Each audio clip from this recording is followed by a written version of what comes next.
Morning students. आज हम start करेंगे इंटीग्रल कैलकुलस। अब तक हम डिफरेंशियल कैलकुलस पढ़ रहे थे, उसमें आपको एक फंक्शन दिया हुआ होता था और आप उस फंक्शन का डेरिवेटिव फाइंड आउट करते थे। अब हम इंटीग्रल कैलकुलस पढ़ेंगे, इंडेफिनेट इंटीग्रल। उसमें हम क्या पढ़ेंगे? इंडेफिनेट इंटीग्रल, और we can say anti derivative.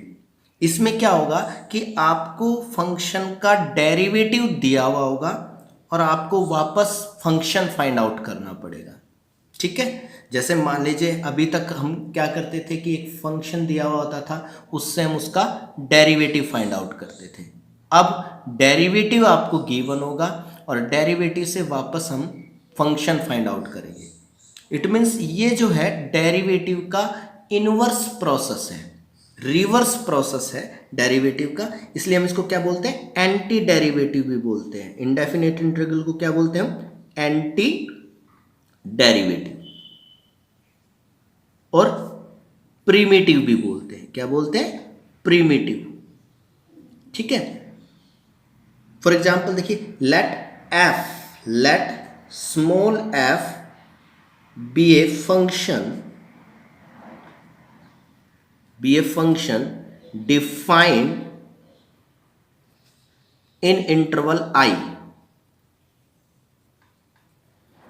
मान लीजिए स्मॉल एफ कोई फंक्शन है जो आई इंटरवल में डिफाइंड है, and capital F is a function, और कैपिटल एफ एक फंक्शन है such that derivative of capital F is equal to small F X. कि भाई कैपिटल एफ का डेरिवेटिव जो है वो स्मॉल एफ है। ठीक है, एफ कोई भी एक फंक्शन है आई इंटरवल के अंदर, और कैपिटल एफ एक ऐसा फंक्शन है कि कैपिटल एफ का डेरिवेटिव ये स्मॉल एफ है। ठीक है, तो अगर कैपिटल एफ स्मॉल एफ का डेरिवेटिव है तो स्मॉल एफ का इंटीग्रल कैपिटल एफ एक्स हो जाएगा। देन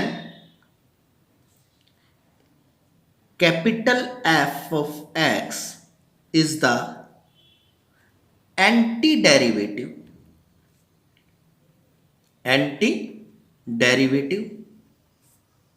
और primitive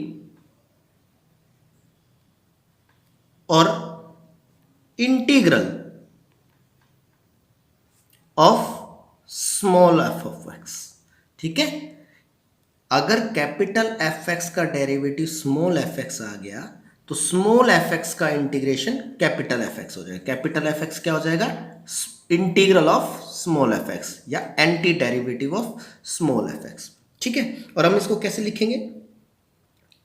integration of small F X D X is equal to capital F of X. ये जो सिंबल है, दिस सिंबल इज, सिंबल किस चीज का? ये इंटीग्रेशन का सिंबल है। दिस सिंबल इज इंटीग्रल का सिंबल है। समेशन बोलते हैं इसको। और जो dx है, ये dx हमें बताता है कि हम x के रिस्पेक्ट में डेरिवेटिव कर रहे हैं। ठीक है, इंटीग्रेट कर रहे हैं। Integration with respect to x। जैसे हम x के रिस्पेक्ट में डेरिवेटिव करते थे, यहां पर हम x के रिस्पेक्ट में जब इंटीग्रेट करते तो यह dx लिखा होता है। ठीक है, तो f ऑफ x का जो इंटीग्रेशन है वो कैपिटल एफ एक्स। अच्छा, इस एफ एक्स को हम क्या बोलेंगे? इंटीग्रांड। जिस फंक्शन का हम इंटीग्रेशन कहते हैं उसको हम क्या कहते हैं? इंटीग्रांड। ठीक है, तो इस तरह से जो है इंटीग्रेशन जो है वो एंटी डेरिवेटिव है, डेरिवेटिव का इनवर्स प्रोसेस है। ठीक है, कि भाई if f is a function in interval I and capital F is a function such that capital F of X का डेरिवेटिव जो है वो जी है, F of X is equal to derivative of F of X, ठीक है। Then integration of F of X is equal to capital F X, ठीक है। अब इसको हम इंडेफिनेट इंटीग्रल क्यों कह रहे हैं? बेसिकली आप अगर देखें, जैसे मैं आपसे बात करूं कि भाई अगर मैं एक्स स्क्वायर बाई 2 का डिफरेंशिएशन करूं, एक्स स्क्वायर बाई 2 का डिफरेंशिएशन करूं तो क्या आएगा? एक्स आएगा। तो ओब्वियसली एक्स का इंटीग्रेशन क्या आ जाएगा? एक्स स्क्वायर बाई 2, ठीक है। अगर हम साइन एक्स के डिफरेंशिएशन की बात करें तो साइन एक्स का जो डिफरेंशिएशन है वो क्या होता है? Cos x. तो कॉस एक्स का जो इंटीग्रेशन हो जाएगा वो क्या हो जाएगा? Sine x. अब बात कर रहे हैं कि हम इसको इंडेफिनेट इंटीग्रल क्यों कह रहे हैं? क्योंकि देखिए साइन एक्स का इंटीग्रेशन कोस एक्स है। अगर मैं साइन एक्स प्लस 1 का इंटीग्रेशन करूं तो क्या आएगा? साइन एक्स प्लस 1 का डिफरेंशिएशन करो तो साइन एक्स प्लस 1 का डिफरेंशिएशन क्या आएगा? साइन एक्स का डिफरेंशिएशन कोस एक्स और 1 का डिफरेंशिएशन 1। तो साइन एक्स प्लस 1 का डेरिवेटिव कोस एक्स है, तो कोस एक्स का जो डेरिवेटिव हो जाएगा वो साइन एक्स प्लस 1 भी हो जाएगा, ठीक है। ऐसे अगर मैं साइन एक्स प्लस 2 का डेरिवेटिव करूं तो क्या आएगा? साइन एक्स का डेरिवेटिव कॉस एक्स, 2 का डेरिवेटिव 0। तो साइन एक्स प्लस 2 का डेरिवेटिव कॉस एक्स है, तो कॉस एक्स का डेरिवेटिव जो है वो साइन एक्स प्लस 2 भी हो जाएगा। तो कहने का मतलब है कि cos x का जो इंटीग्रेशन है वो sin x भी है, cos x का इंटीग्रेशन sin x प्लस 1 भी है, cos x का इंटीग्रेशन sin x प्लस 2 भी है। यानी कि हम इसमें कोई भी कांस्टेंट ऐड करते जा रहे हैं तो इंटीग्रल पे कोई फर्क नहीं पड़ रहा है, ये सारे के सारे जो है इस फंक्शन के इंटीग्रेशन है। तो कहने का मतलब ये है कि हम कह सकते हैं कि cos x का जो इंटीग्रेशन है वो sin x प्लस c हो जाएगा। कोई भी कांस्टेंट, ये कांस्टेंट कुछ भी हो सकता है। तो इस हिसाब से आप समझिए कि भाई if F, capital F is integral of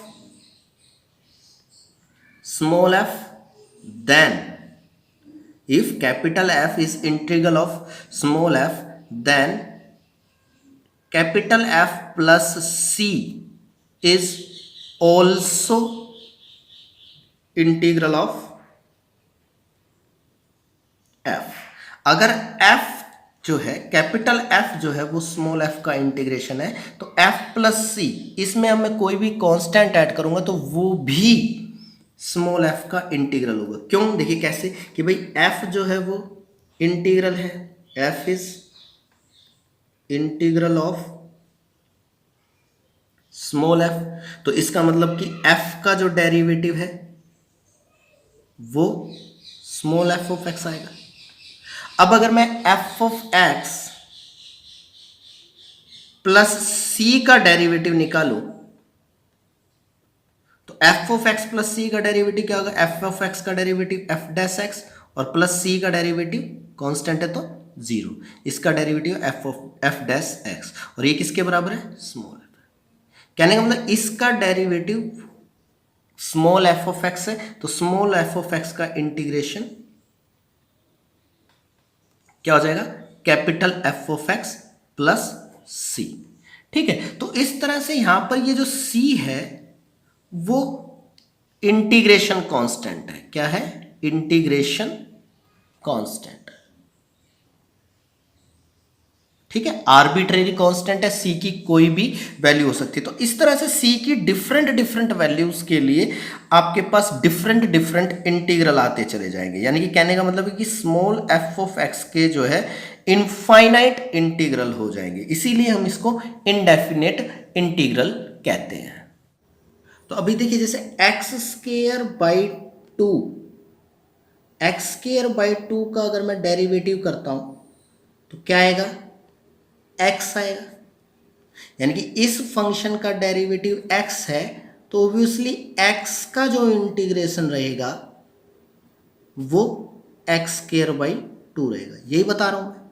अच्छा, एक्स स्क्वायर बाई 2 प्लस 1 का अगर मैं डेरिवेटिव करता हूं तो क्या आएगा, एक्स स्क्वायर बाई 2 का डेरिवेटिव x और 1 का 0, तो एक्स स्क्वायर बाई 2 प्लस 1 का डेरिवेटिव भी x आ रहा है, तो ऑब्वियसली x का जो इंटीग्रेशन है वो एक्स स्क्वायर बाई 2 प्लस 1 भी हो जाएगा। इसी तरह से अगर एक्स स्क्वायर बाई 2 प्लस 2 का इंटीग्रेशन डिफ्रेंसिएशन करूं तो इसका डेरिवेटिव भी क्या आएगा, x, तो ऑब्वियसली x का जो इंटीग्रेशन है वो एक्स स्क्वायर बाई 2 प्लस 2 भी होता चला जाएगा। ठीक है, तो इस तरह से हम इसमें कोई भी कांस्टेंट ऐड करते जाएंगे तो इन सभी के डेरिवेटिव x ही बन रहे हैं, तो ऑब्वियसली x के इंटीग्रेशन ये सारे के सारे बनेंगे। कहने का मतलब ये है कि ये कांस्टेंट आपका कुछ भी हो सकता है, ये सारे के सारे x के इंटीग्रेशन है। ठीक है, तो अगर मैं बात करूं कि भी x का इंटीग्रेशन, तो x का जो इंटीग्रेशन बनता है वो x square by 2 plus c ले लिया मैंने। अब c आपका कोई भी कांस्टेंट हो सकता है, इस कांस्टेंट को हम बोलते हैं integral constant, constant of integration. क्या, कांस्टेंट ऑफ इंटीग्रेशन। और इसकी जो वैल्यू है वो फिक्स नहीं है, कुछ भी हो सकती है। Different different value of c के लिए डिफरेंट डिफरेंट इंटीग्रल आ जाएंगे। इसलिए मैं कह रहा हूं कि एक फंक्शन के इनफाइनाइट एंटी डेरिवेटिव्स होते हैं, इसीलिए हम इनको इनडेफिनेट इंटीग्रल बोलते हैं। क्या बोलते हैं, इनडेफिनेट इंटीग्रल बोलते हैं। ठीक है, ठीक है। तो और अगर मान लीजिए मैं यहां पर देखूं, तो अगर ज्योमेट्रिकली देखूं तो x का इंटीग्रेशन देखो कैसा आता है। अब आप समझना, एक्स स्क्वायर बाई 2 का कर्व कुछ इस तरह से आएगा, ओरिजिन से ये पावर फंक्शन इस तरह का कर्व आएगा। एक्स स्क्वायर बाई 2 प्लस 1 का कर्व इससे 1 स्टेप ऊपर, सेम टू सेम इसी डिजाइन में, इसी के parallel. X square by 2 plus 2 का कर्व एक स्टेप और ऊपर।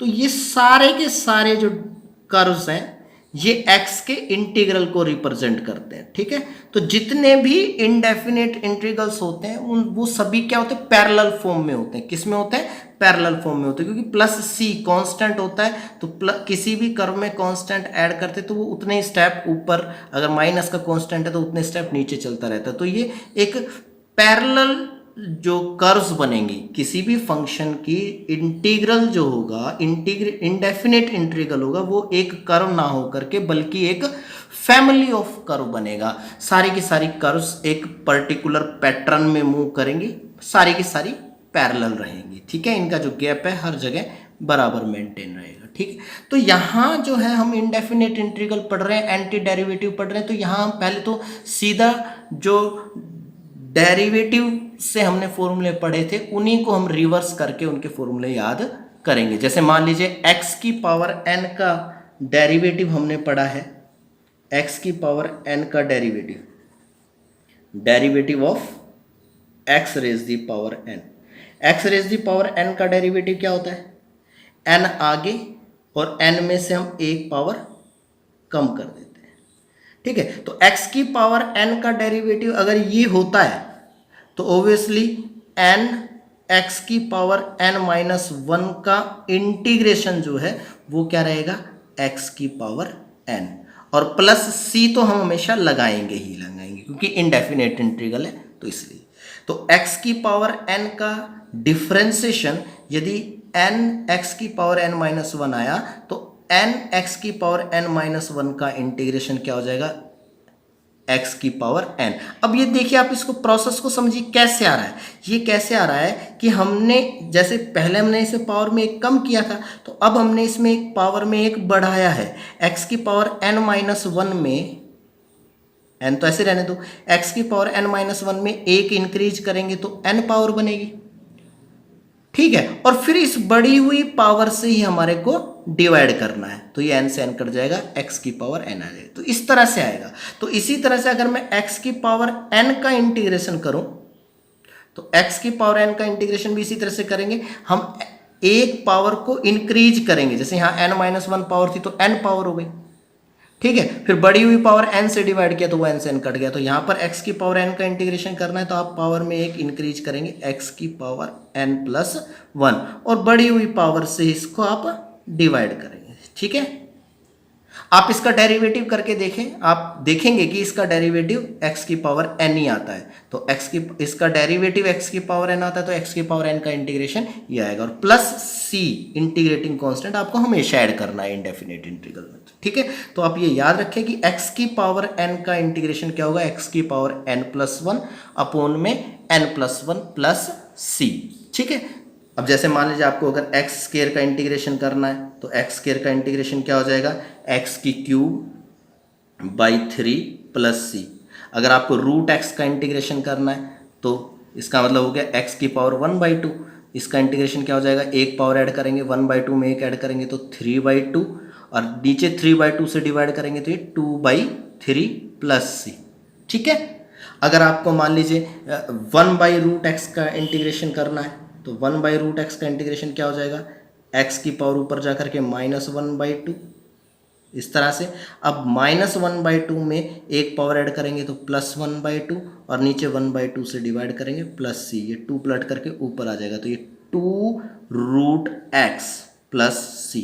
ठीक है, तो 1/√x का इंटीग्रेशन 2√x होता है, 1/√x का 2√x प्लस सी। तो इस तरह से आपको इंटीग्रेशन करना है। ठीक है, अब इसमें एक चीज और याद रखने वाली बात है कि जैसे यहां पर ये x है, अगर x की बजाय x में कोई लीनियर है, ये याद रखिए कि x की बजाय x में कोई लीनियर है, जैसे मान लीजिए आपका ax प्लस b है और इसकी पावर n है, ax प्लस b है और इसकी पावर n है, तो इसका इंटीग्रेशन कैसे करेंगे, सेम प्रोसेस है, ax प्लस b की पावर वही एक बढ़ा देंगे n प्लस 1 और फिर बढ़ी हुई पावर से ही आपको इसको डिवाइड करना है n प्लस 1 से। ठीक है, और इनटू में जैसे वहां पर जो है डिवाइड में क्या आएगा, a आएगा, यानी कि 1/a से मल्टीप्लाई होगा,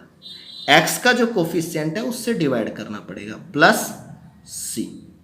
ठीक है, आप इसका डेरिवेटिव करके देखिए, यही आता है। तो ये याद रखें कि भाई x की पावर n का इंटीग्रेशन x की पावर n प्लस 1 अपॉन में n प्लस 1 है, x की बजाय अगर ये ax प्लस b की पावर n है तो ax प्लस b की पावर n प्लस 1 अपॉन में n plus 1 and divide by coefficient of x a से डिवाइड हो जाएगा। ठीक है, ये आपको हमेशा याद रखना है, कोई भी फंक्शन है, जैसे अगर मैं ये कहूं कि इफ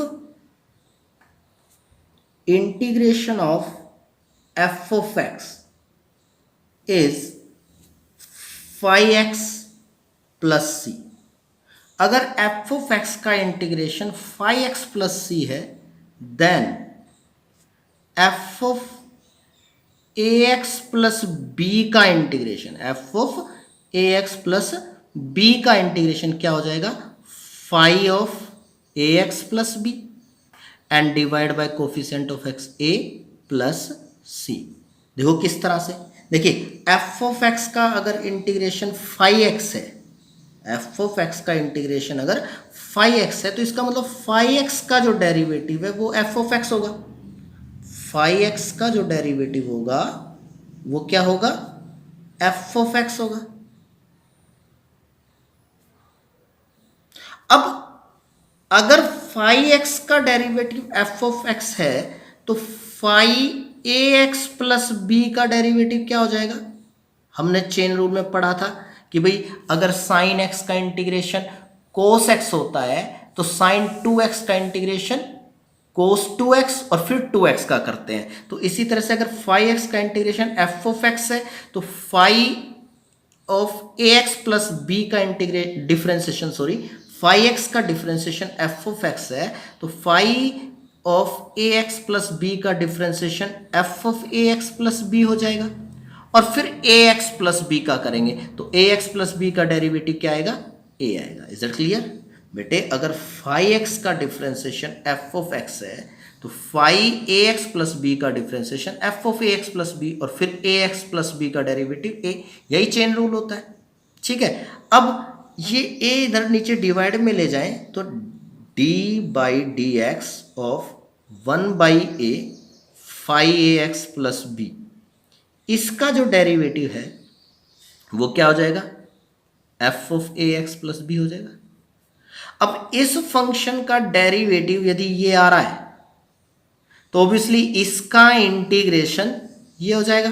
तो यहां से हमें पता चला कि भी integration of F of A X plus B क्या रहेगा, 1/a 5ax प्लस बी, ठीक है, और प्लस सी इंटीग्रेटिंग कांस्टेंट हम लेके चलेंगे, ठीक है। तो ये याद रखना है कि हम जो भी फॉर्मूले पढ़ेंगे वो या x के लिए है या फिर x यदि अपने लीनियर में रिप्लेस होता है तो उसके लिए है। जैसे कि अभी मैं आपको बता रहा था कि अगर x की पावर n का इंटीग्रेशन क्या बताया मैंने, x की पावर n प्लस 1 पावर में 1 बढ़ जाएगा और इससे डिवाइड हो जाएगा बढ़ी हुई पावर से प्लस c, और वहीं अगर x की बजाय ax प्लस b की पावर n है, यानी कि x जो है वो आपका अपने लीनियर में रिप्लेस हो रहा है, x की जगह ax प्लस बी, ये याद है सिर्फ लीनियर में रिप्लेस हो तो इसका हो जाएगा ax प्लस बी की पावर n प्लस 1 और डिवाइड बाय बढ़ी हुई पावर n प्लस 1 और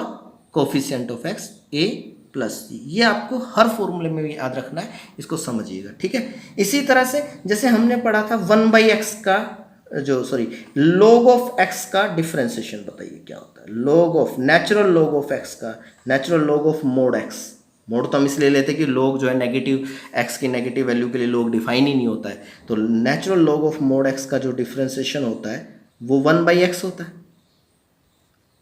तो ऑब्वियसली 1/x का जो इंटीग्रेशन होगा वो क्या हो जाएगा, natural log of mode x और प्लस c, ठीक है। इसी तरह से अब देखो ये 1/x है और अगर x अपने लीनियर में रिप्लेस होता है यानी कि ax plus B, 1/ax plus B का इंटीग्रेशन क्या हो जाएगा, log of mod ax plus B और divide by coefficient of x a plus, ठीक है। 1/x का integration natural log x, 1/ax plus B का integration 1/a natural log of ax plus B plus c। Is that clear? ये याद रखना, ऐसा नहीं है कि आप 1/x स्क्वायर हो और आप 1/x स्क्वायर का भी log x स्क्वायर करें तो ये गलत हो जाएगा। 1/x स्क्वायर का इंटीग्रेशन तो कैसे करेंगे, 1/x स्क्वायर का इंटीग्रेशन तो कैसे करेंगे बेटा, x की पावर ऊपर जाके -2 हो जाएगी, इसमें पावर वाला लगाएंगे, x की पावर -2 में 1 जोड़ेंगे तो -1 और -1 से डिवाइड करेंगे और प्लस c, यानी कि माइनस का 1/x प्लस c, ठीक है। 1/x स्क्वायर का इंटीग्रेशन माइनस का 1/x प्लस c, इस तरह से करना है, ठीक है। इसी तरह से e की पावर x का डिफरेंशिएशन क्या पढ़ा था हमने, e की पावर x का डिफरेंशिएशन e की पावर x पढ़ा था, तो यहां पर e की पावर x का इंटीग्रेशन भी क्या हो जाएगा, e की पावर x प्लस c, ठीक है। e की पावर x का इंटीग्रेशन e की पावर x प्लस c, और x अपने लीनियर में रिप्लेस होता है यानी कि e की पावर ax प्लस b हो तो इसका इंटीग्रेशन भी e की पावर ax प्लस b और divide by coefficient of x a plus c, ये आ जाएगा, ठीक है। इसी तरह से a की पावर x का डिफरेंशिएशन क्या पढ़ा था आपने, a की पावर x log a, तो a की पावर x log a का इंटीग्रेशन क्या आ जाएगा, a की पावर x, और अगर a की पावर x log a का इंटीग्रेशन a की पावर x आया तो a की पावर x का इंटीग्रेशन क्या हो जाएगा, log a तो कांस्टेंट डिवाइड में हो जाएगा 1 a की power x upon log a plus c, ठीक है। a की पावर x का डिफरेंशिएशन a की पावर x log a, तो a की पावर x log a का इंटीग्रेशन a की पावर x, ठीक है। a की पावर x log a का इंटीग्रेशन a की पावर x, अब a की पावर x log a का इंटीग्रेशन a की पावर x है तो a की पावर x का इंटीग्रेशन क्या हो जाएगा, a की power x upon log a, ठीक है। ये चीज आप याद रखें, ये चीज आपको मैं बता भी दूं कि भाई अगर fx का इंटीग्रेशन कैपिटल fx है और अगर हम इस fx को किसी कांस्टेंट से मल्टीप्लाई करते हैं तो इसका जो इंटीग्रेशन है वो क्या हो जाएगा, ये कांस्टेंट बाहर हो जाएगा और fx का इंटीग्रेशन हो जाएगा, सी ऑफ एफ एक्स प्लस के हो जाएगा, ठीक है, इंटीग्रेटिंग कांस्टेंट के ले लिया। क्लियर है? तो ये चीज याद रखना कि जो कांस्टेंट होता है वो बाहर आ जाता है। अगर एफ एक्स का इंटीग्रेशन कैपिटल एफ एक्स है तो सी टाइम्स एफ एक्स का इंटीग्रेशन क्या हो जाएगा, सी टाइम कैपिटल एफ एक्स हो जाएगा। तो इसी हिसाब से ए की पावर एक्स log ए का इंटीग्रेशन ए की पावर एक्स है, तो ये log ए तो बाहर आ जाएगा, log ए की पावर एक्स, ठीक है, और ये डिवाइड में आ गया तो ए की पावर एक्स का इंटीग्रेशन ए की पावर एक्स अपोन में log ए रहेगा, ठीक। तो इस तरह से आप याद रखें सारे के सारे। ऐसे ही ट्रिग्नोमेट्री में आपने पढ़ा है कि भाई साइन एक्स का डिफरेंशिएशन क्या होता है, cos एक्स, तो ऑब्वियसली cos एक्स का जो इंटीग्रेशन रहेगा वो sin एक्स रहेगा और प्लस c। अब फिर वही चीज है कि भाई cos एक्स हो या cos ax प्लस b हो, लीनियर एंगल है, x जो है अपने लीनियर से रिप्लेस हुआ है, तो इसका इंटीग्रेशन हो जाएगा sin ax plus b divide by coefficient of x a plus c, ठीक है। sin x का डिफरेंशिएशन cos x, तो cos x का इंटीग्रेशन sin x, और cos x का इंटीग्रेशन sin x है तो cos ax प्लस b का 1 by a sin ax plus b हो जाएगा, ठीक। इसी तरह से अगर मैं बात करूं cos x के डिफरेंशिएशन की, तो cos x का डिफरेंशिएशन क्या होता है, sin x, तो sorry minus sine x, cos x का डिफरेंशिएशन क्या होता है, माइनस साइन एक्स, तो ऑब्वियसली माइनस साइन एक्स का इंटीग्रेशन क्या हो जाएगा, कोस एक्स, और सिंपली साइन एक्स का इंटीग्रेशन क्या हो जाएगा, माइनस कोस एक्स प्लस सी। तो ये यहां पर ध्यान रखें कि कोस एक्स का इंटीग्रेशन साइन एक्स होता है, साइन एक्स का इंटीग्रेशन माइनस कोस एक्स होता है, कोस एक्स का integration sine x, sine x का इंटीग्रेशन माइनस कॉस एक्स, ठीक है। तो इसी तरह से आप देख सकते हैं और है।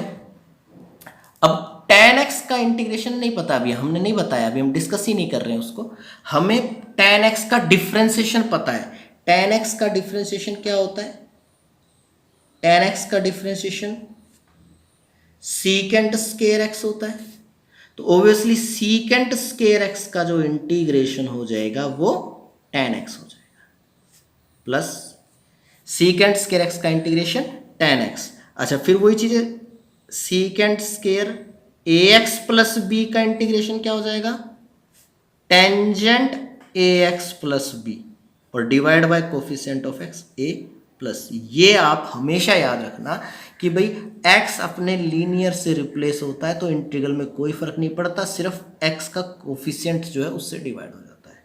इसी तरह से कोट एक्स का डिफरेंशिएशन क्या होता है,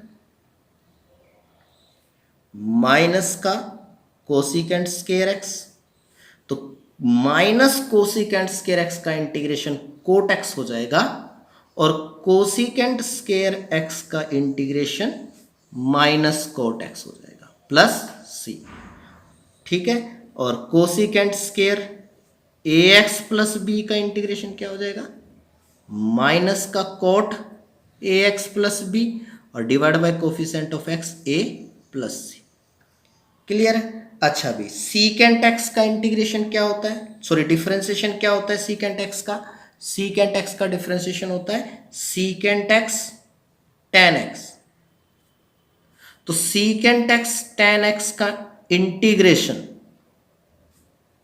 सीकेंट एक्स हो जाएगा प्लस या secant X, secant A X plus B tan A X plus B, इसका इंटीग्रेशन हो जाएगा secant A X plus B divide by coefficient of X A और प्लस सी। क्लियर है? इसी तरह से कोसिकेंट एक्स का differentiation minus cosecant X cot X होता है, तो minus cosecant X cot X का इंटीग्रेशन कोसिकेंट एक्स हो जाएगा और plus cosecant X cot X का इंटीग्रेशन क्या हो जाएगा, plus cosecant X cot X का इंटीग्रेशन क्या हो जाएगा, minus cosecant X plus C. ये चीजें याद रखें।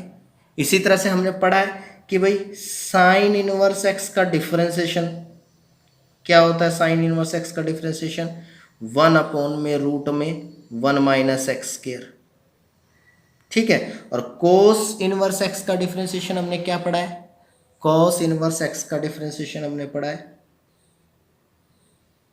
-1/√1 माइनस एक्स स्क्वायर, ठीक है। तो यहां से हमें पता चलेगा कि भी 1/√1 माइनस एक्स स्क्वायर का इंटीग्रेशन क्या बन जाएगा, साइन इनवर्स एक्स, और -1/√1 माइनस एक्स स्क्वायर का इंटीग्रेशन कोस इनवर्स एक्स, और 1/√1 माइनस एक्स स्क्वायर का integration minus cos inverse x, तो ये माइनस कोस इनवर्स एक्स भी हो जाएगा, ठीक है। 1/√1 माइनस एक्स स्क्वायर का इंटीग्रेशन साइन इनवर्स एक्स, ये याद रखना, ये एक्स हो या एक्स में लीनियर है, अगर ये ऐसे है 1/√1 minus A X plus B के होल स्क्वायर का इंटीग्रेशन, तो ये हो जाएगा sine inverse A X plus B divide by coefficient of X A और प्लस सी, ठीक है। इस तरह से करना रहेगा, ठीक है। या फिर माइनस का cos inverse A X plus B और divide by coefficient of X A. इसी तरह से टेंजेंट इनवर्स एक्स का डिफरेंशिएशन 1/1 प्लस एक्स स्क्वायर, और कोट इनवर्स एक्स का डिफरेंशिएशन, कोट इनवर्स एक्स का डिफरेंशिएशन माइनस का 1/1 प्लस एक्स स्क्वायर। तो यहां से 1/1 प्लस एक्स स्क्वायर का इंटीग्रेशन क्या हो जाएगा, टेन इनवर्स एक्स या minus cot inverse X, tangent inverse X plus C या माइनस का कोट इनवर्स एक्स प्लस सी।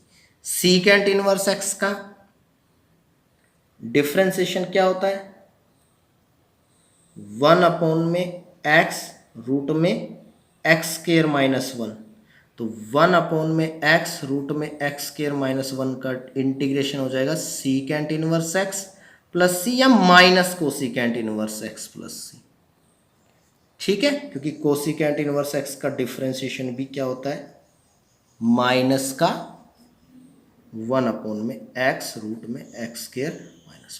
तो इस तरह से आप जो है इंटीग्रल के फॉर्मूलों को याद करें, सीधे डेरिवेटिव से ये फॉर्मूले बने हैं, तो पहले आप इनको अच्छे से याद करें, अच्छे से इनको तैयार करें, देन आफ्टर हम इस पर बेस्ड क्वेश्चंस करेंगे। तो आज के लिए आप सारे के सारे फॉर्मूले अच्छे से रिवाइज करेंगे, उसके बाद कल नेक्स्ट लेक्चर में हम इस पर बेस्ड क्वेश्चंस करेंगे। Thank you, have a nice day.